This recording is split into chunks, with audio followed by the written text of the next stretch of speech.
to Would I Lie to You, the show where we sort fact from fiction. Let's meet tonight's panellists. On Jesse Mulligan's team tonight, he's the father of 3 children, but don't worry, none of them are quite old enough yet to understand just how ashamed they should be of him. It's Jessie Griffin. And she's a household name in New Zealand. Unfortunately, about half of those households think that name is Michelle Accord. Ladies and gentlemen, Jackie Clark. And on Oliver Driver's team tonight, she's easily the best-looking Jessie on tonight's show, though to be fair, that's not too tough. It's Jessie Gurunathan. And our next guest is funny, talented, good-looking and cuddly. At least that's what he prints on his business cards. It's Steve Wrigley. To our first round Home Truths, where our panellists each read out a statement from the card in front of them. Now, to make things harder, they have never seen the card before in their lives. They have no idea what they'll be faced with. It's up to the opposing team to sort the truth from the lies. And we'll start with Steve Wrigley. Thank you, Paul. I won a holiday camp dancing contest when I was 9, but was disqualified for being too provocative. I'm thinking he probably looked quite different when he was 9. Where was this holiday camp? It was in the Waikanai Christian Youth Camp. And you were up against boys and girls? No, well, it was a Christian youth camp, so it was divided in half. There was the Christians and the the Jews and the Christians divided up.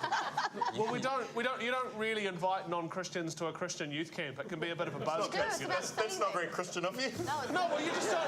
But you don't really want them there, though, do you? You don't want to all be going, "Shine, Jesus, shine," and then just one kid going, "This is not real." You know, it kind of kills the whole deal. Steve, can you show us like a little bit? Yeah, come on, little Miss Sunshine, get up there and show us. In order to really kind of show you how this went, I need a kind of a crucifix. All right, I've got it. Oliver Driver will be the crucifix. Great. Ollie, stand Do we there, have to bro. pretend Did we're you just Christians? volunteer me? Yeah. I will be the Thank goddamn you very crucifix.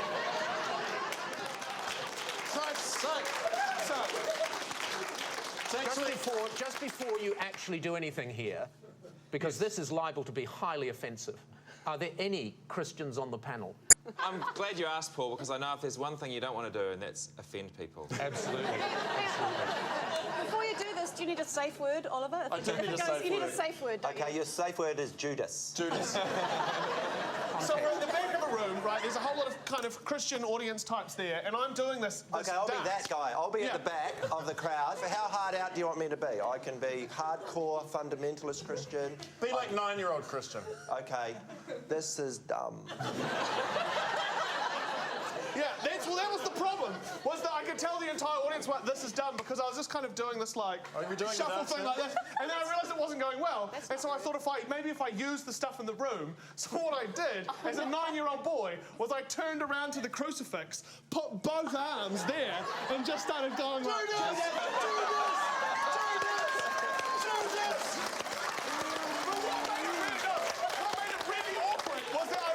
I wasn't connecting with my audience, so I started going. And my parents were horrified. Okay. Steve, I thought the dancing was great. Oliver, I thought you were a little wooden. I can see how that could have provoked Christians. But is it true? What do you think, Jackie? Do you think it's true? I think, you know, he had me with that little blowjob mouth he was doing. I think that sums up the innocence of a 9-year-old right there. So I think it's true. I think it's true. Jesse, you had a front row seat. What do you think? I'm disturbed after that. I think it's true. Well, Paul, we're going to say it's true. And it's unanimous. They say you're telling the truth. Well, like any Christian, I have an incredible ability to lie.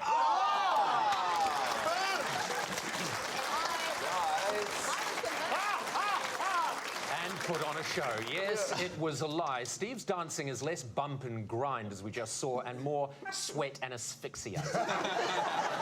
Jessie Griffin, your turn. Possession. Ah, right. You have a possession if you'd like to get it. Yep. It's around. It's either something you will recognise or it is something you've never seen before in your life. If you'd like to fetch it out Is that, here. what do I, that thing, okay. Nice. Right. Now, would you like to tell us what it is? This is my painting. I bought it from a fish and chip shop. All right, so Jesse claims that he bought a painting from a fish and chip shop, and that's it. So was it like just a scoop of chips, spring roll, a donut, and that moonscape things? It is, isn't it? It's a moonscape. What the hell? Okay, dude, it's supposed to be. How long has it been hanging in your house? This is the first time you've gone, oh, it's a there's- bloody moonscape. Jesse, where was this fish and chip shop? In Bulls. Bulls. Bulls. Was the fish and chip shop guy like, you know, what do you want? 2 fish, chips, and then what? Well, I ordered a burger, and then I said, "Can I buy that painting?" And the guy said, "What?" And I said it again. And he then leant round the door and went, "There's a bloke who wants to buy the painting, the painting." And he goes, "How much do you want to pay for it?" And I went, "Oh, $25." And that is how Trade Me was born. Yeah. You're driving Yeah. through Bulls, Yeah. and you need to make an emergency picture purchase. Yeah. And looking back now, are you glad you bought it? Yeah. I'm glad I bought it. Yep. You look I great. love it. I think it's really cool. Did you come back and give it to your wife and say, look what I found? Yep. All right, Oliver, what does your team think? Is that his picture or not? Jesse? I think it is. I totally think you went through Bulls and bought that painting in a fish and chip shop. I think we all know the only art in a fish and chip shop is a table that shows you different kinds of fish. It's true. So I think it's a Bulls. lie. I've got that fish table chart at home and my missus won't let me put it up. I I've think put it that's up in the something. toilet.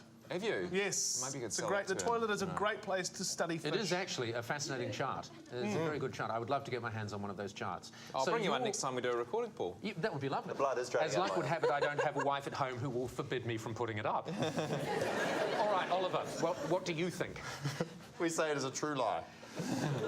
All right, I'm going to interpret that as true. They say you're telling the truth. It's true.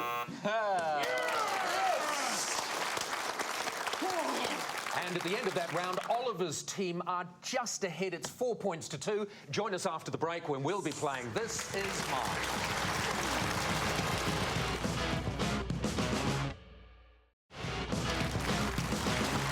Welcome back to Would I Lie to You?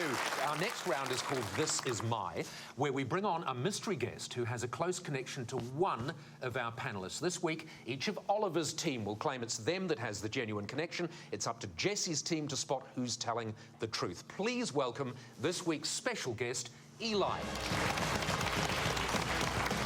Welcome, Eli. All right, Oliver, who is Eli to you? This is Eli. He is my brother. Jesse This is Eli. He's my colour therapist. and Steve. This is Eli, and he helps me prepare Shakespearean passages for auditions. Magnificent. Jesse's team, it couldn't be easier. Where do you want to start? All right, Oliver, do you share one parent or do you share both parents? We don't share parents, to be honest. Yeah. But in all aspects of brotherliness, we are brothers. So what sort of aspects and how did it begin? I would say that Eli would consider my father to be his New Zealand father.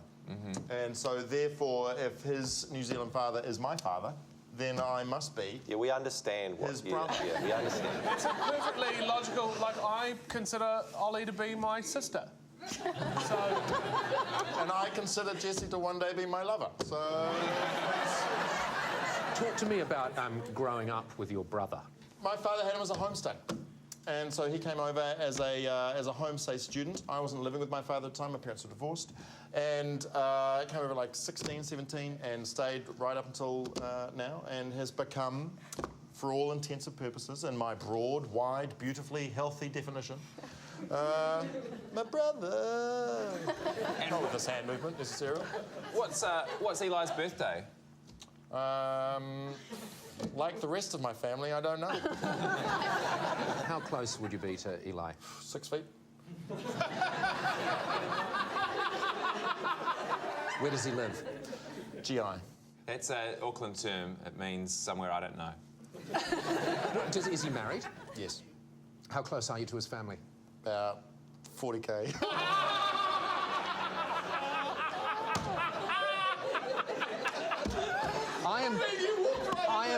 I am genuinely forming a dislike for Steve Wrigley. Do they have any children? What are the children's names, Oliver? No, I don't think he does have any children. What? Does he have children or not? I'm not sure. I'm a bad brother. It's probably time to move on. We want to talk about colour therapy, Jessie. So what have you learnt from Eli? I've learnt that I have 8 chakras or colours. It's about kind of balancing the colours, kind of like, I guess, feng shui, but rebalancing. Is it colours you wear or colours you have around your house? Everything. Yeah, So- because I mean I don't want to be rude to Eli, but that shirt and that jacket don't hurt me. Do you get him in for an hour? Or do you see him once? No, I mean, it's not something that I have to regularly do, like, once a week or anything. Because your but colours don't change, I imagine. Once They you're don't.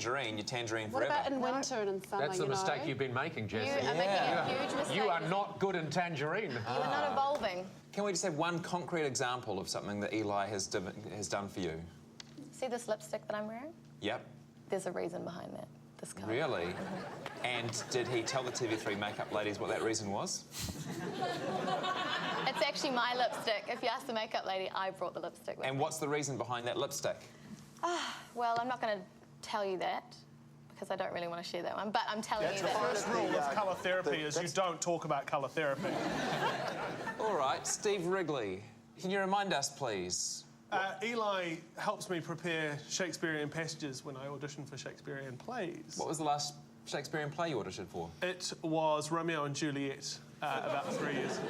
I wasn't auditioning for Romeo or Juliet. Who's putting the production on? I've been keen to do the Summer Shakespeare production in Wellington for the last 15 years. What was the passage you prepared for Romeo and Juliet? And can we have a little bit of it, please? Oh, you've opened the floodgates, haven't you? I can't remember it exactly, so I have to paraphrase some. But I see Queen Mab hath been with thee. She comes skipping through the field, into the room. I'm thinking, Steve, you didn't get the part. No, I didn't. OK, Jackie, what are you feeling? Is there anyone that you definitely think is lying? Well, I'm inclined to think that Wrigley's telling the truth. I don't know why. I just love the idea of seeing him in tights one day in a And Shakespearean you said play. I couldn't act. I don't think he's Ollie's brother. And I don't think Jessie really knows what a colour therapist is. Well, that probably wouldn't stop her hiring one, but... Jessie Griffin? Yep. What do you think? I think that Jessie would be fruity enough to get a colour Thank you. therapist. OK, I'm going to go with Jessie Griffin, and we're going to say that Jessie Guranathan is telling the truth. We think that Eli is her colour therapist. All right, so you're going for Jessica Guranathan. Eli, would you like to reveal your true identity? Hello, my name is Eli. I'm Oliver's surrogate brother.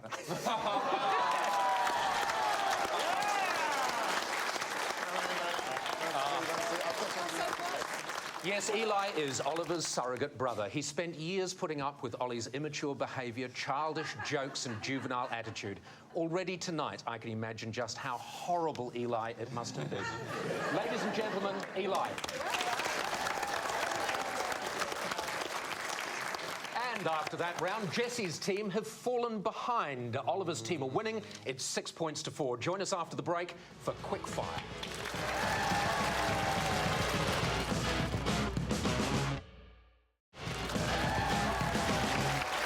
Welcome back to Would I Lie to You?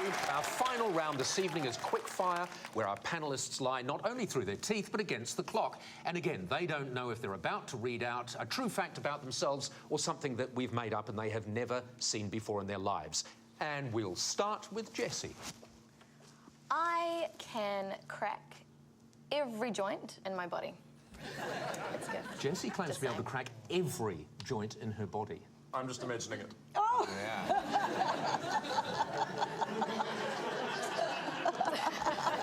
That is awesome. Do you have to warm up to do something like this? Do you have to physically prepare to be able to get that cracking Not action? really, it's just a natural gift. It's just I was born with this amazing gift. Come on, show us your #1 joint cracking. I I'll just start with the fingers because it's just basic. And No, I hate this. I just hate this. sorry, guys. Close to the mic, Should we get close a to mic the right up there? Everybody, shh, listen. Crack it by my mic. No, that's vile. And I can do the the second joint because I'm double jointed. Okay, all right. Hang on, what did you just say?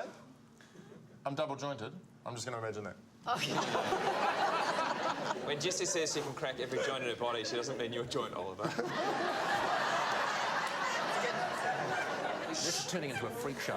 Are you, or at least I'm hoping it's going to. Yeah, hang on. Are you completely double jointed? Can So you can- just do the arm? Can you double joint Yes. your? So I would have thought a woman being double jointed would be quite sexy, but actually, having seen that, I thanks, thought Jessie. something happened which I never thought would happen, which I actually find you less attractive now. You don't train for something like this. You just wake up one day and it just clicks, you know? Are you guys ready to make a call? I mean, it seems pretty I obvious, think, doesn't Jessie, it? it's an interesting one I know. because we've seen some evidence. We're just going to say true, right, guys? I actually think it's a lie. Really? Yeah, I think. This is just an elaborate sound effects thing we've been yes, doing I think. over here. I think she starts and stops with the fingers. Ah, and she's just tricked us with the rest Yeah, of them. I think she. Yes, I think there's something going on. Griff, here. what do you think? I'm with Jackie Clark. I think that it's a lie. Okay, well, we think she's drawn us in, Paul. She's done the fingers, but the rest of her body is not clickable. Yep. So an elaborate, I'd like to test that theory. an elaborate physical hoax. We're going to say lie. Jessie, they say you're lying. It is true. Oh. Yes. Yes. Yes, I am a freak. Everybody clap. But was it? Yes, I know she is a that freak. you all know now. Yes. Awesome. Well, click one more thing for us then. Give us one more click. Anything? Anything. Okay. I'll try my neck.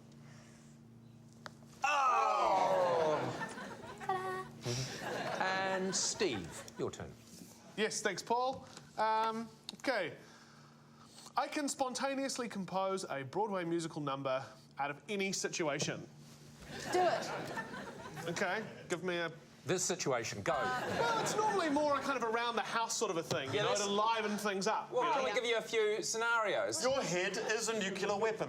My head as a nuclear weapon would be, it'd be like, hey, my name's Steve, and when I grow up, I want my head to completely blow up.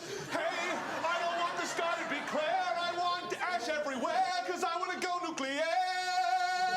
So, bombs away. It's kind of gay to do a musical in the middle of the day, but why not take a dip in my head, cause it's the apocalypse. Oh, I'm still going. yeah, well, it doesn't stop.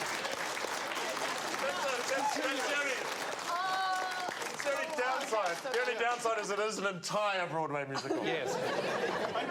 Just be quiet. I believe, though, there must be something that he can't do it on. No, I did, That- Paul Henry's career Teaching once. It was a a cat beautiful how to song. It drink was out of called I a Shouldn't Have Said That. Whoops. That was a big hit, that one. I just think there's obviously Broadway, musical writers and producers out there going, damn it, he's given away the secret. You just sing about what you're doing. Yeah, that's easy. I'm sitting here trying to lie or tell the truth. Hey, what is it? Could you please stop singing? Yes.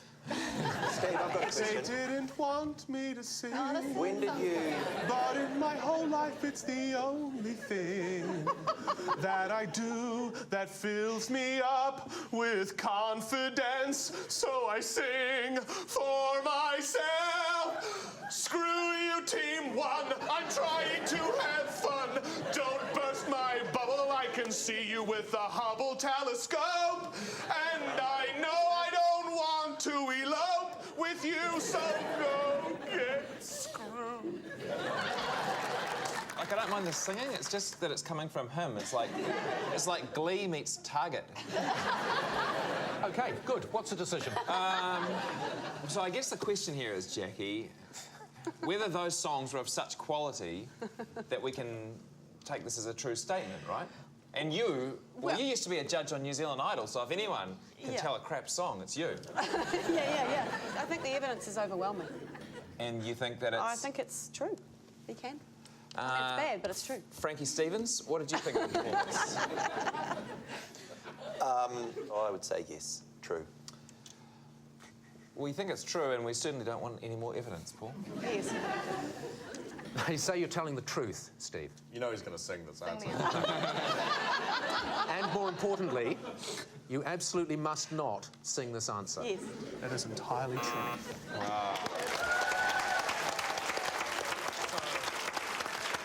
Yes, it's true. And Steve is currently composing a musical about all the exciting adventures he's had in life. So check out Xbox and Pizza, coming soon to a theatre near you. And that sound signals the end of the show. And I can reveal that Oliver's team have won with 8 points. Of course, it's not just a team game, and my individual liar of the week is Steve Wrigley. Because when it comes to lying, what he lacks in cunning and guile, he makes up for with sheer determination. Good night.